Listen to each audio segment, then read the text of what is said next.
Hello everyone, welcome to Study Maniac presented by AS Developers. Friends, please download these two apps. These are very important for UPSC. Let's start current affairs and the Hindu analysis of August 18th and 19th 2018. Friends, आज की video थोड़ी लंबी होगी क्योंकि इसमें 2 दिन के current affairs included हैं। ठीक है, आप इस वीडियो को पूरा देखिएगा, इसमें से इंपॉर्टेंट पॉइंट्स को, इंपॉर्टेंट चीज़ों को नोट करके अपने पास रखिएगा क्योंकि यूपीएससी आपसे कहीं से भी क्वेश्चंस पूछ सकता है, तो आपके पास प्रॉपर डाटा होना ज़रूरी है। ठीक है, तो चलिए स्टार्ट करते हैं। आज की पहली न्यूज़ है, civic bodies can raise more funds. When we talk about smart cities, there are three main components: an improved quality of life, a robust economy leading to job creation, and sustainability built into every aspect. But we cannot improve what we cannot measure, said the Smart Cities Mission Director Kunal Kumar, explaining that a city level GDP calculation would help give shape to the economic indicators needed. National GDP is a well established process, but we have so far not had city level GDP in India. City level GDP data, he said, could help municipal bodies make better decisions on needed infrastructure and investment, and also leverage their economic strength to raise funds to finance their needs. One of the aim of the Smart Cities mission has been to increase the share of municipal financing of infrastructure projects. Okay friends, तो basically इस news में क्या है कि हमारे पास national level GDP calculation का proper एक system मौजूद है, मगर सिटी लेवल पे हमारे पास जीडीपी कैलकुलेशन का प्रॉपर सिस्टम नहीं है। जब तक हमारे पास ऐसा एक प्रॉपर सिस्टम नहीं होगा तब तक स्मार्ट सिटीज़ बनाने के लिए जो भी प्रॉपर एक सिस्टम चाहिए वो नहीं बन पाएगा, क्योंकि जब तक हमारे पास सिटी लेवल जीडीपी नहीं है तब तक क्या होगा कि जो म्यूनिसिपल बॉडीज़ हैं वो डिसीजन अच्छा नहीं ले पाएंगे, उनको पता नहीं लगेगा क्या इंफ्रास्ट्रक्चर चाहिए, कितनी इन्वेस्टमेंट चाहिए, कहाँ पे, है ना। तो जब एक प्रॉपर सिस्टम बन जाएगा तो क्या होगा, ये सब प्रोसेस ज़्यादा अच्छी तरह से हो पाएंगे। ठीक है, चलिए मूव करते हैं नेक्स्ट न्यूज़ की तरफ। MSME credit growth back to pre-note ban levels, RBI study. The flow of bank credit to micro, small and medium enterprises. Friends, MSMEs क्या होते हैं, ठीक है, इसके बारे में आपको सेल्फ स्टडी करनी है। That took a hit in the aftermath of demonetization seems to have picked up again. A study by officials at the RBI showed growth of bank credit to the MSME sector, which had started decelerating even before demonetization and fell significantly and turned negative in the wake of the note ban, has rebounded. Harendra Behra and Garima Wahi of RBI's Monetary Policy Department wrote.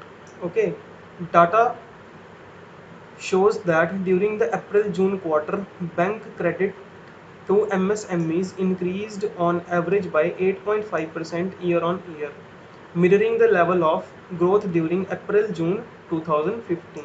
So friends, basically इस news में क्या है कि जब demonetisation हुआ था तो क्या हुआ था कि MSMEs के द्वारा लिए जाने वाला जो बैंक से लोन था वो थोड़ा कम हो गया, मगर अब क्या हो रहा है कि धीरे धीरे वो सब सिस्टम ट्रैक पे आ रहा है और जो ग्रोथ हो रही है अब MSMEs की, जिसके कारण क्या हो रहा है कि MSMEs बैंक से ज़्यादा लोन ले रहे हैं तो क्रेडिट बढ़ रहा है। ठीक है, तो बेसिकली बस ये है इस न्यूज़ में। चलिए नेक्स्ट न्यूज़ देखते हैं। Payment operators must ensure cyber security. Reserve Bank of India Governor Urjit Patel has urged payment system operators to ensure adequate attention is paid to ensuring cyber securities and redressing customer grievances. Operators should ensure that no corner is cut regarding cyber security. After all, in a network environment, we are only as strong as the weakest link, Dr. Patel said in his address at the release of UPI 2.0 by National Payment Corporation of India NPCI. So friends, इस news में क्या है कि आप जानते ही होंगे कि आजकल इंफॉर्मेशन टेक्नोलॉजी का ज़माना है, तो मैक्सिमम पेमेंट्स क्या होती हैं, पेमेंट मेथड्स पेमेंट गेटवेज के ज़रिए होती हैं, जैसे पेपाल हो गया, पे यू मनी हो गया, ठीक है, बहुत सारे और भी मेथड्स हैं। तो आरबीआई गवर्नर ने क्या कहा है कि जो भी ये प्रोवाइडर्स हैं, जो भी ये पेमेंट ऑपरेटर्स हैं, इनको क्या करना चाहिए, साइबर सिक्योरिटी की तरफ खास ध्यान देना चाहिए, क्योंकि अगर कहीं भी थोड़ा सा भी ग्लिच रह जाता है तो ये बहुत बड़ी प्रॉब्लम क्रिएट कर सकता है। ठीक है, तो उन्होंने इस रिगार्डिंग स्टेप्स लेने को कहा है कि आप साइबर सिक्योरिटी का पूरा ध्यान रखिए। अब आपको मैं NPCI के बारे में बता दूं। National payments corporation of India, भारतीय राष्ट्रीय भुगतान निगम, is the umbrella organization of all retail payment systems in India, which aims to allow all Indian citizens to have unrestricted access to e-payment services. Founded in 2008, NPCI is a not-for-profit organization registered under Section 8 of the Companies Act 2013.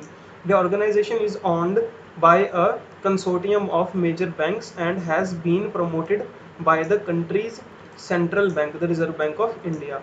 Its recent work of developing unified payment interface aims to move India to a cashless society with only digital transactions. ठीक है, तो इस चीज़ को भी अपने पास note करके रख लीजिए। सो नेक्स्ट न्यूज़ है, PM Modi announces ₹500 crore aid. As you all know कि वहाँ पे फ्लड आया हुआ है केरला में, तो उस कॉन्टेक्स्ट में ये न्यूज़ है।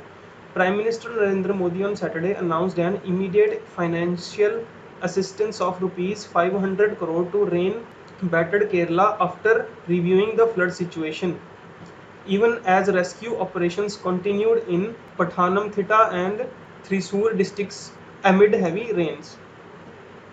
Chief Minister Pinarayi Vijayan later tweeted that the Prime Minister has sanctioned ₹500 crore as immediate relief. As per the initial estimate, the state has suffered a loss of nearly 19,000 crores.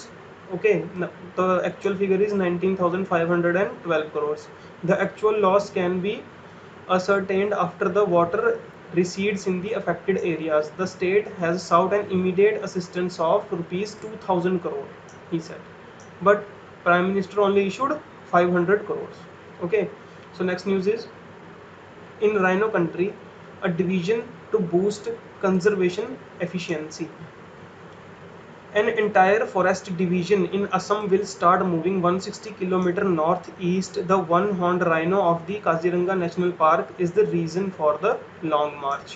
On August 14th, Assam's Environment and Forest Department issued a notification saying the KNP, means Kaziranga National Park, had been split into two divisions, the existing Eastern Assam Wildlife and the new Biswanath Wildlife, for intensive wildlife management. Okay, so the new division is this, Biswanath Wildlife. The Brahmaputra separates the two divisions, straddling a total area of 1030 square kilometer. Kaziranga had an area of only 232 square meter.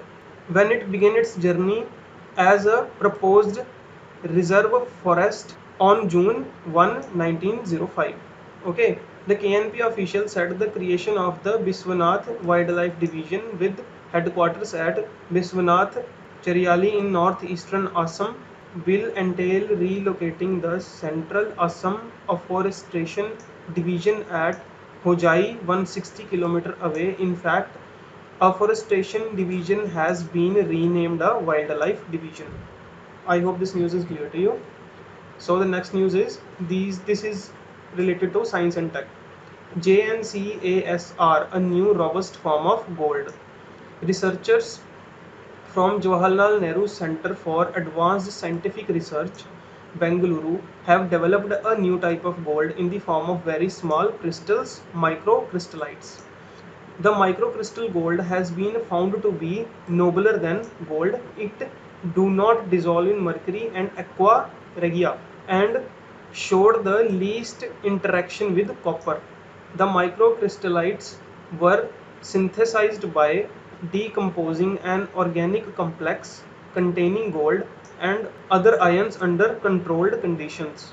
The newly formed microcrystallites, about 3 micrometer in length, were found to be of a different crystal structure. Normal gold has a cubic structure, while the new ones exhibit deformed cubic structure, tetragonal and orthorhombic cells. Okay friends, moving towards the next, IISc duos claim to ambient superconductivity may have support in theory. In July, a two-member team of chemists, Anshu Pandey and Devesh Kumar Thapa, posted a preprint on the Arxiv server claiming to have observed superconductivity at ambient temperature and pressure in samples in their lab in the solid state and structural chemistry unit at Indian Institute of Science, Bengaluru. They had studied materials with silver nanoparticles embedded in a gold matrix and found that their samples showed the signs of becoming a superconductor on cooling below 236 Kelvin or minus 37 degrees Celsius.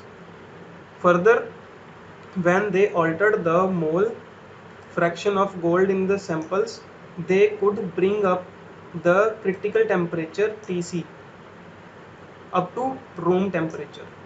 Okay, they found the two effects that are considered the signature of superconductivity: resistance dropping close to zero below the critical temperature and the expulsion of magnetic flux from within the material, which often shows up to magnetic levitation at the superconducting temperature. The possible application of such a discovery are unimaginably vast. A material that conducts electricity without resistance or loss of power at room temperature. Magnetic levitation has also been discussed in the context of maglev trains etc.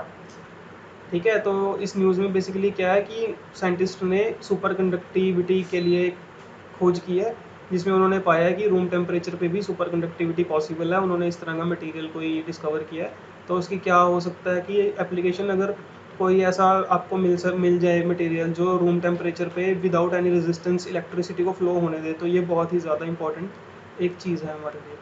ठीक है, सो next news is, this is very interesting type of news, that's why I've included it. Saudi Arabia to introduce nap pods for Hajj pilgrims. The kingdom has plans to introduce capsule rooms in the western city of Mina in the coming days as an estimated 2 million Muslim faithful gather for the 6-day Hajj, one of the 5 pillars of Islam.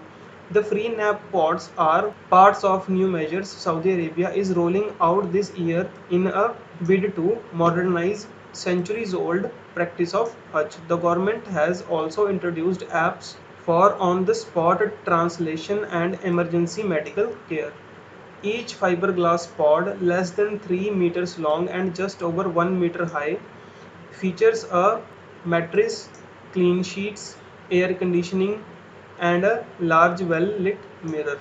The pods can be lined up horizontally or stacked vertically to save on space. The nap pods provide a solution for pilgrims of limited means who cannot afford to book hotels on the site but need a quick rest during Hajj. Each napper will have 3 hours of access to the pods, which are imported from Japan at cost of around $1,114 each. As you all know, इस तरह की technology Japan में ही बन सकती है, तो इसलिए Saudi Arabia ने जापान से इस तरह के पॉड्स मंगाए हैं ताकि वहाँ पे जो पिलग्रिम्स आते हैं उनके लिए वहाँ पे रेस्ट की सुविधा उपलब्ध कराई जा सके। इस तरह की टेक्नोलॉजी पहले से ही जापान में मौजूद है, वहाँ पे होटल्स में इस तरह का बना होता है, वहाँ पे इस तरह के होटल्स जिसमें आपको नैप पॉड जैसे फीचर मिल जाएंगे। ठीक है, सो इसी के साथ ही आज का सेशन ओवर होता है। Please hit like if you like it and tell us in comment section if anything else you need, and do not forget to subscribe our channel. Also share this video with your friends. Thank you very much.